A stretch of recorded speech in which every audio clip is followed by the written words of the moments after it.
I'm 32, married to my husband Ryan, who's 34. We've been together for 8 years, married for 5, and for most of that time, I believed we were equals. We both worked full-time, me as a marketing project manager and him as an IT consultant. We bought a small house together in the suburbs, split the bills, and promised we'd always be a team. That phrase, "we're a team," used to sound like reassurance. Over time, it started to sound more like an excuse. At first, things really did feel balanced. We both cooked, cleaned, and handled errands. But after my job switched to a hybrid schedule, something shifted. Ryan started assuming that being home meant I had more time. It began with small things, him asking if I could throw his laundry in, since I was already doing mine, or if I could start dinner so we could eat earlier.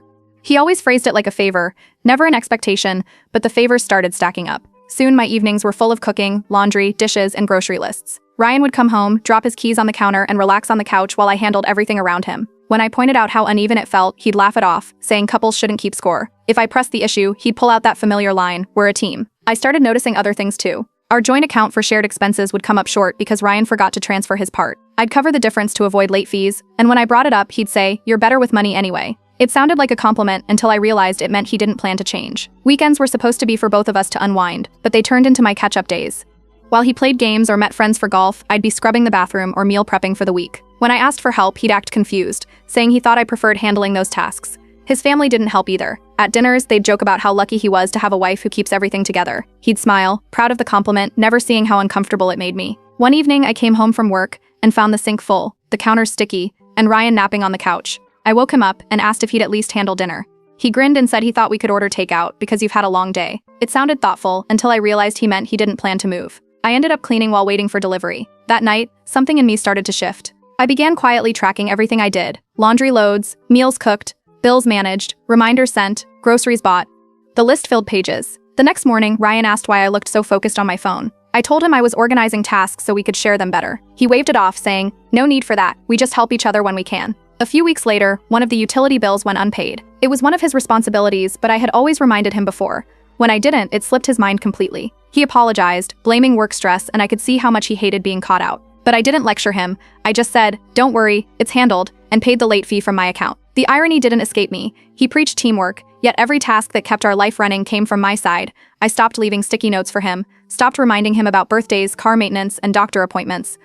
The silence that followed was louder than any argument we'd ever had. Days turned into quiet routines. Ryan would ask if I'd picked up groceries, and I'd remind him it was his week. He'd look surprised, as if the idea of taking initiative was brand new. His teamwork had always meant I'd fill the gaps before they became visible. Now those gaps were everywhere. Empty fridge, unwashed clothes, unpaid bills. He tried to joke about it once, telling me I was acting like a manager. I didn't respond. Managers lead teams that work together. What we had was an employee doing all the overtime while the other took credit. By the time I finally sat down one night to look at the budget again, I realized I couldn't even remember the last time Ryan handled something start to finish without me stepping in. The imbalance wasn't a phase, it was a pattern.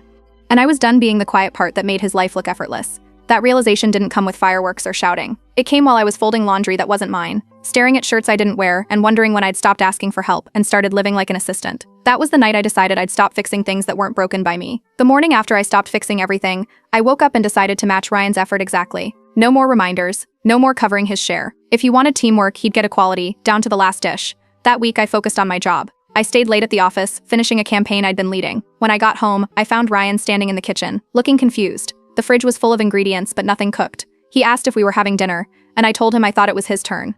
He stared at me for a moment before heating up leftovers. 2 days later, laundry piled up. I washed mine, folded it neatly, and left his untouched. By Friday, he was searching through the basket, asking where his shirts were. I reminded him the washer worked fine. He grumbled, tossed a load in, and later forgot about it. The next morning, the clothes smelled musty. He ended up rewashing them before work, running late in the process. The weekend came, and I decided to take a pottery class I'd wanted to join for months. I left a note on the counter that said, "You've got this, teammate." When I got home, the sink was stacked with dishes, and the trash was overflowing. Ryan looked annoyed and told me he didn't realize I'd be out all day. I told him I figured he'd handle things since I'd been doing it for years.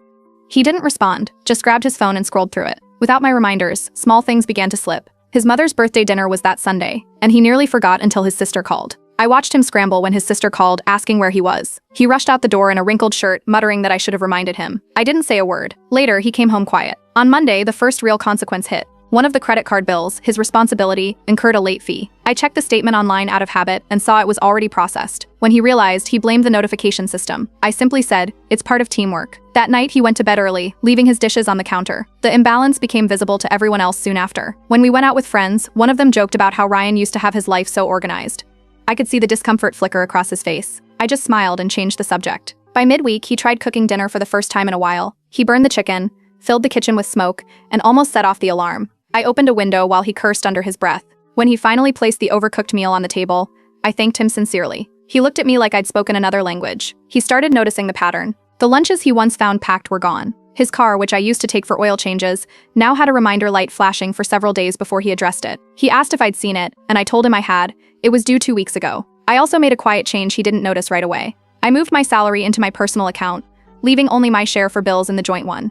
When the next mortgage payment came through, he asked why there was less money. I told him I'd been overpaying for months and was just balancing things out. That Friday, I came home from work to find the house half cleaned. Ryan was vacuuming, sweating, and trying to look productive. He told me he was helping out more. I nodded and thanked him. The truth was, he still didn't see the point. It wasn't about helping me, it was about taking responsibility. That weekend, he tried to reassert control with small gestures. He brought flowers, made coffee, and posted a photo of us online with the caption, "Teamwork makes the dream work." I noticed he didn't tag me. The gesture wasn't for me, it was to show others he still had things handled. By the next week, the novelty of pretending wore off. He began to sulk, saying the house didn't feel the same. I kept to my routine: work, gym, dinner for one. One evening, I caught him standing in the kitchen staring at the dirty dishes like they were a math problem. He eventually washed them, badly. Half were still greasy, but I didn't correct him. When our anniversary came, he forgot. No card, no dinner plan, no message. I spent the evening with coworkers at a casual bar after work. When I came home, he was sitting on the couch watching a movie. The next morning, he noticed the date on the calendar and went pale. He muttered something about being busy, then left for work early. Later that week, he vented to his sister about me changing. She asked what I was doing differently. When he told her I wasn't doing his chores anymore, she replied that maybe he should start doing them himself. He came home quiet that night and didn't bring it up again. By then, our so-called teamwork had turned into 2 separate systems running in the same house. His side was chaos, mine was order. The gap between us wasn't emotional, it was practical. Every undone task, every late bill, every burnt meal became a mirror he couldn't ignore. He once told me he loved that I made our life so easy. Now, for the first time, he was learning what it looked like when I stopped making it easy at all. After a few weeks of quiet balance, Ryan started changing tactics. He stopped sulking and began using guilt instead. Whenever something went wrong, a missed appointment, an empty fridge, a misplaced file, he'd bring up our marriage like it was a scoreboard. He said things like how couples were supposed to support each other, how teamwork meant not keeping score. It was the same speech he'd given before, but this time it sounded rehearsed. I didn't argue, I just matched his energy. If he forgot something, I let him handle the fallout. When he left his car parked on the street during cleaning day and got a ticket, he blamed me for not reminding him. I reminded him that teamwork means sharing responsibility. He dropped it after that. The cracks began to show outside our house too. Without my reminders, Ryan started missing work meetings. One morning, his manager called, asking why he hadn't shown up for a client call. I heard him scramble in the other room, trying to sound calm. When he hung up, he came out looking frustrated and said he couldn't focus lately. I nodded and went back to my laptop. The house itself looked like a reflection of his side of the effort. My space stayed clean, organized desk, stocked fridge section, bills paid on time. His corner was chaos.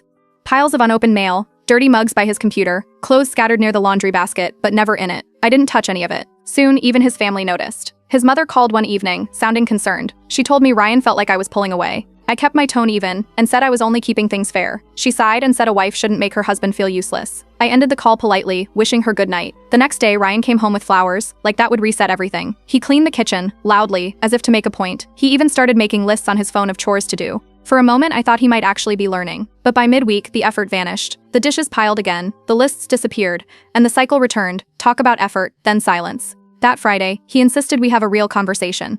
He said we'd both been distant and needed to work together again. I agreed and sat down across from him. Instead of a fight, I laid out a list I'd been keeping for months. Every recurring task, bill, and household responsibility. The page filled the table. Ryan looked over it, scanning each item, and his face changed. He said it wasn't fair to keep track of things like that. I told him fairness started when both people carried their share. He didn't answer, just stared at the list as if seeing it for the first time. That night, he stayed up late watching TV while I packed for a short business trip. While I was gone for 3 days, he sent texts about how much he missed the way things used to be. When I got back, I saw the laundry unfolded, the fridge empty, and his work bag still in the same place.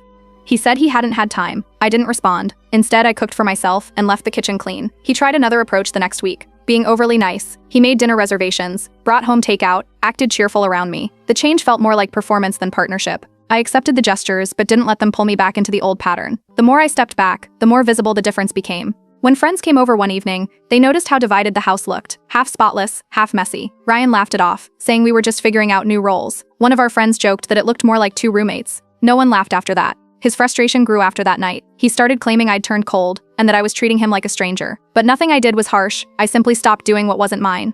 I handled my work, cooked for myself, and made my side of the household function. The rest stayed exactly as he left it. Then came the night his project deadline blew up. He'd forgotten to send a progress report, and his manager demanded an explanation. He spent hours at his desk, papers everywhere, pacing between phone calls. When he finally sat down, exhausted, he muttered something about how things used to run smoother. I didn't respond. The next weekend, I spent Saturday reorganizing my workspace and meal prepping for the week. He spent the day on the couch. Around dinner, he asked if I wanted to go out, like nothing was wrong. I told him I already had plans. He asked with who, and I said coworkers. He didn't ask again. On Sunday, I opened a new savings account under my own name. It wasn't secret, I just didn't mention it. I transferred a portion of my income and set a goal for the rest of the year. It wasn't about leaving, it was about balance. Finally knowing where my effort went. Later that night, Ryan found an old grocery list I'd made months earlier. It had both our names on it, divided by tasks. Next to his, almost every item was crossed out in red with my handwriting filling in the blanks. He didn't say anything, just stared at it for a while before tossing it in the trash. For the first time, he looked uncertain. The system he depended on, me, had quietly stopped running. And without realizing it, I'd already built a new one that didn't include him at the center. After the grocery list incident, Ryan started realizing just how much of his life had quietly depended on me. But instead of changing, he tried to control what he couldn't manage. Every choice I made, what I cooked, where I went, how I spent money, suddenly became a topic for him to weigh in on. When a big project opened at my company, I mentioned it involved travel. Ryan's first reaction wasn't excitement, it was disbelief. He asked who would take care of things at home while I was away. I reminded him that we'd been handling our own sides for months now. He laughed it off, saying I shouldn't make big decisions without talking them through. I told him it wasn't a decision, it was an opportunity. Over the next week, I filled out the paperwork, organized my itinerary, and arranged for bills to be on autopay. Ryan watched me do it all, but didn't help.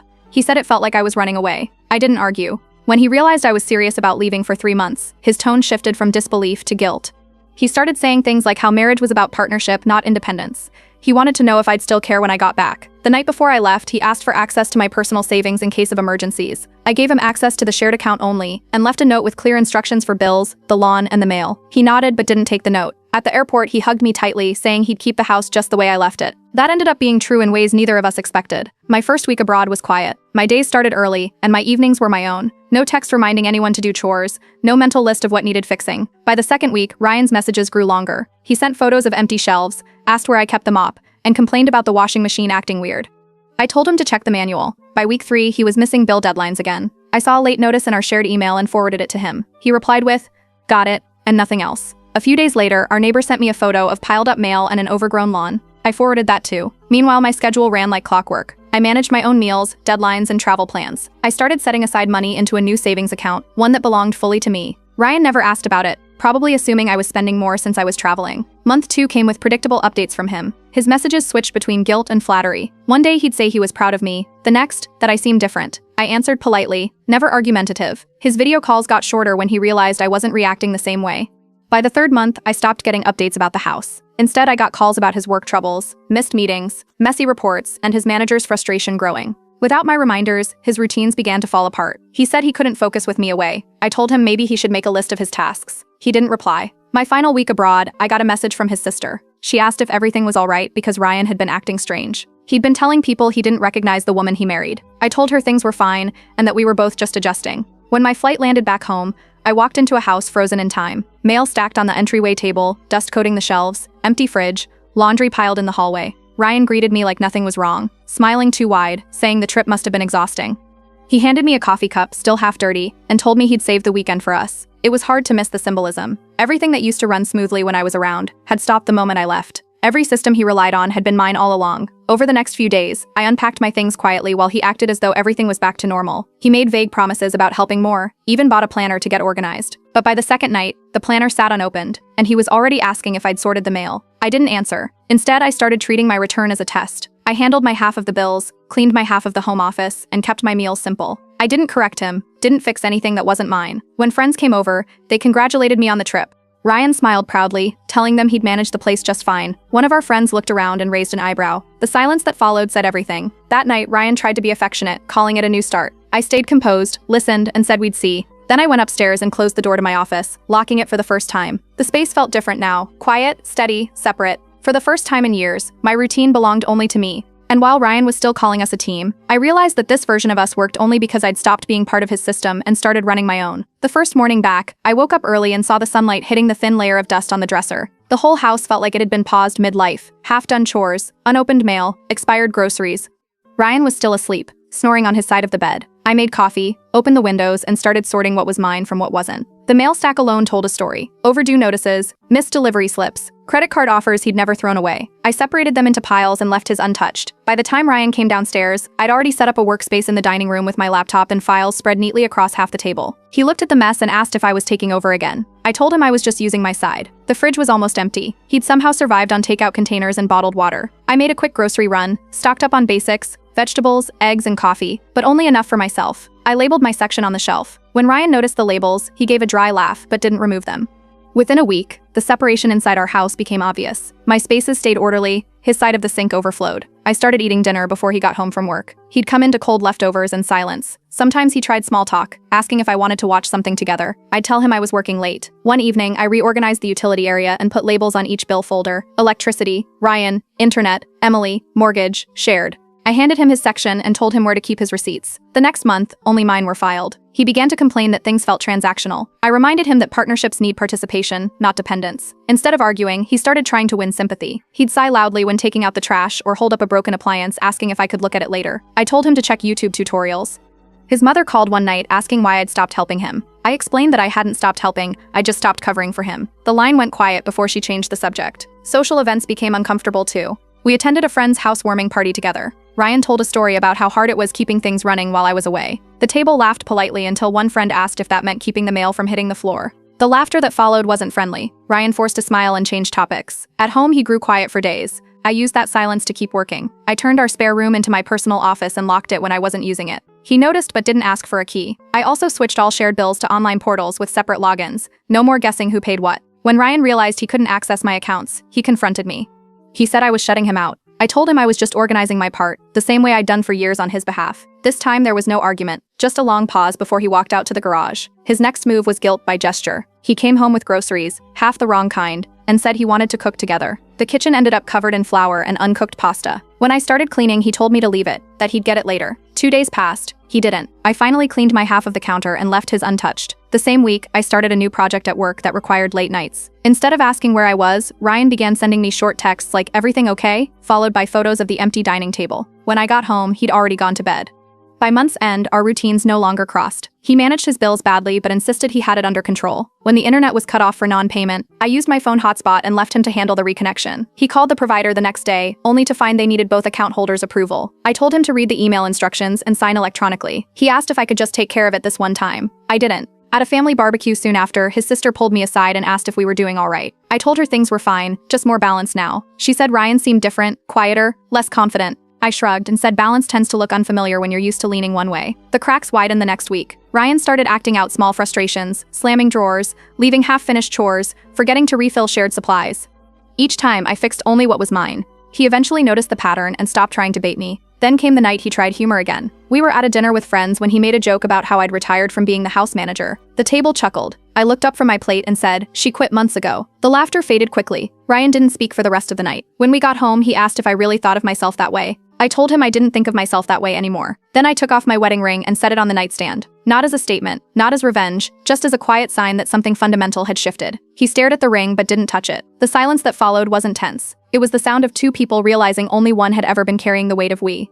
After the night I left my wedding ring on the nightstand, Ryan moved like someone trying to pretend nothing had changed. He started waking up early, making coffee and talking about small plans, repairs, errands, the weekend. I responded politely but kept to my schedule. The distance between us wasn't emotional anymore. It was visible, physical, and practical. Each morning I left for work while he was still in the shower. By the time he came downstairs, I was gone. When I returned in the evenings, I'd find evidence of his confusion. Half-washed dishes, mail stacked on the counter, empty containers in the fridge. The house had become a reflection of him again, unfinished, scattered, quietly waiting for someone to pick up the pieces. I didn't. Instead, I finalized my own systems. Every expense had its category, every bill its own account. I paid only my share, nothing more.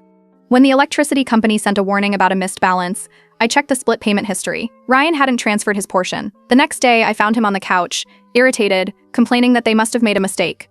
I showed him the numbers. He looked at them and said he'd handle it. He didn't. That week, the late fee hit. I covered my half, and he had to call customer service to restore service. When the lights flickered back on, he looked frustrated, as if I had caused it. I kept reading my book. By then, the silence in our house had developed a rhythm. We crossed paths like two coworkers sharing an office neither of us wanted to quit first. He'd try to engage, small talk about weather, food, or old TV shows, but there was no echo left in the room. The next blow came through finances again.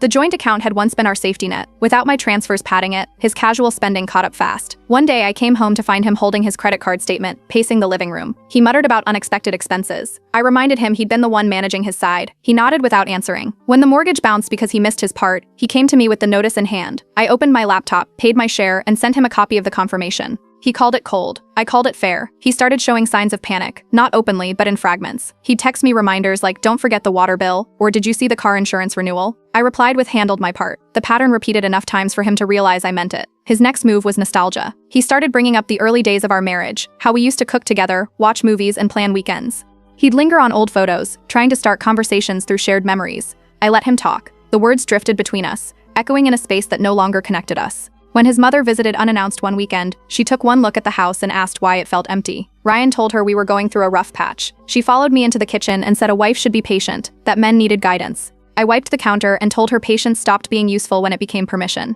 She left early. A few days later, Ryan overslept and missed an important client meeting. His manager called during lunch, and I overheard the conversation. He said something about having too much on his plate. When he hung up, he sat at the table, silent. I didn't offer advice. The following weekend, he tried to fix things his way, by pretending we were still fine. He made dinner reservations, lit candles, and played music from our wedding playlist. The gesture felt rehearsed, more like performance than sincerity. I sat through the meal, thanked him for the effort, and went upstairs afterward. When he came up later, he found me packing a small suitcase. He stood by the door as I folded clothes into neat piles. I told him I was moving into a friend's spare apartment for a while. His face froze in disbelief. He asked what that meant for us. I told him it meant I needed quiet. The next morning, I loaded the car while he stood in the driveway pretending not to watch. The air felt heavy with all the things neither of us was saying. When I closed the trunk, he finally spoke, quietly saying I was really doing this alone. I nodded, got in the car, and drove away. At the apartment, the silence was immediate and clean. No clutter, no interruptions, no waiting for someone else to follow through. I unpacked slowly, set up my desk by the window, and paid the first month's rent from my separate account. Everything in that space had a place because I put it there myself. A few days later, Ryan started calling. The first few were practical. Questions about where things were in the house, login info for bills, missing documents. I answered briefly and reminded him he could find all of it in the folders I'd left behind. Then the calls turned personal. He wanted to meet, to talk things out. I told him we already had. One evening, he showed up outside my building. He didn't cause a scene, just stood by his car holding a small box. He said it had my wedding ring and a few of my letters. I took the box, thanked him, and went back inside. He waited a while before driving off. The next day, I placed the box on a shelf in my closet. Not as a keepsake, not as a memory, just as a reminder of what it cost to keep calling something a partnership when only one person ever showed up. By the end of that week, my life had found a new rhythm again. Morning runs, work calls, evenings filled with silence that didn't feel heavy anymore. The house I left behind still stood where it always did, but the version of me that kept it running didn't live there anymore. The first week in my new apartment passed quietly. I woke up before sunrise, opened the blinds, and watched the city start its day. There was no clutter, no reminders waiting on the counter, no half-finished chores that weren't mine. I made coffee, answered work emails, and realized how different silence sounds when it isn't heavy. Ryan's calls kept coming at first, always at random times. Sometimes he'd ask about the house or mail. Other times he'd just talk about his day like we were still sharing one. I answered a few, short and polite. When the pattern stayed the same, him talking, me listening, I started letting the calls go to voicemail. The messages shifted quickly from updates to guilt. He said the house felt empty, that he couldn't sleep without me there. I listened to one before deleting the rest. A few days later, he texted saying he'd sent me a letter. It arrived in an unmarked envelope with his handwriting. Apologies, promises, the word we written too many times. I placed it back in the envelope and slid it into a drawer. Nothing in it asked what I wanted. My focus turned to the new rhythm of my days. Work filled most of it. Calls, deadlines, late meetings, but the difference now was control. When I worked late, the dishes stayed where I left them. When I came home, the space was exactly as I'd arranged it. Even my expenses made sense for the first time in years. My savings grew faster than I'd expected, mostly because nothing was leaking through someone else's carelessness. One night, a friend from work invited me to dinner. It was the first time I'd gone out without having to plan around anyone else's schedule. We laughed, stayed out late, and talked about travel plans and projects. When I came home, there were no missed calls from Ryan. For the first time, the silence felt peaceful. That peace didn't last long. A week later, Ryan showed up outside my building. He didn't come inside, just waited near the entrance, saying he wanted to talk properly. I met him in the parking lot. He looked smaller than I remembered, tired, distracted. He said he'd been thinking about everything, that he wanted to fix things. I told him to send an email if it was important. 2 days later, he did. It wasn't about fixing anything, it was about dividing things. He asked about the house, the bills, the legal next steps. I replied through a lawyer. After that, the calls stopped. The process moved quickly. The house went on the market. I signed documents remotely, forwarded mail, and kept communication professional. Ryan handled his share through his attorney. There were no dramatic confrontations, no big scenes, just quiet signatures and digital confirmations. During that time, I packed up the last box of shared things I'd left at the house: books, a few dishes, old photos. When I went to pick them up, the house looked smaller than I remembered. The yard was trimmed, the mail sorted, the rooms cleaner than they'd been in years. Ryan was polite, distant, and careful with every word. We talked logistics, nothing personal. As I left, he handed me an envelope. Inside was a check labeled final settlement. I thanked him and left it at that. The day the separation papers finalized, I didn't mark it with anything special. No celebration, no tears. I went to work, finished a report, came home, and made dinner for one. The difference was subtle but solid. The life I was living finally matched the effort I put into it. A few weeks later, I received another letter, this time from his sister. She thanked me for trying so long and mentioned Ryan was learning to manage. She didn't ask for reconciliation or gossip, just recognition that the balance had shifted. I sent a short note back, wishing them well. The months that followed filled themselves. My job sent me on another short project trip, and this time I didn't have to explain or negotiate anything. I went where I needed, stayed as long as required, and returned to a home that looked exactly as I'd left it. When tax season came, I filed as single. Seeing that box checked felt cleaner than any closure talk could have given me. The paperwork that once felt like a cage now read like proof of freedom. One weekend, I ran into an old neighbor from our street. She mentioned the house had sold and that Ryan had moved into a smaller place across town. She said he seemed quieter these days, more reserved. I nodded, thanked her, and walked away. There was nothing to add. On Sunday mornings, I started a new routine. Fresh flowers on the counter, coffee brewing, open windows, music low in the background. The space finally felt alive in a way our old house never had. A few months later, I found the small box Ryan had returned with my ring inside. I opened it once, looked at it, and realized it no longer meant anything. The band wasn't a symbol anymore, it was just metal. I dropped it off at a jewelry consignment store on my lunch break, and never asked what it sold for. That evening I came home, brewed coffee, and sat by the window as the streetlights came on. The phone was silent, the apartment calm, every object exactly where I'd placed it. For the first time in years, my days belonged fully to me. Ryan once used to say, "We're a team." It had been his favorite phrase, his shield, his excuse. But teams show up, share work, and build something together. What we'd had wasn't teamwork. It was a solo act disguised as partnership. Now without him, I finally understood what real balance looks like. It wasn't about keeping score or proving anything. It was about waking up each day knowing everything around me stayed steady because I put it there, and no one else was undoing it when I wasn't looking.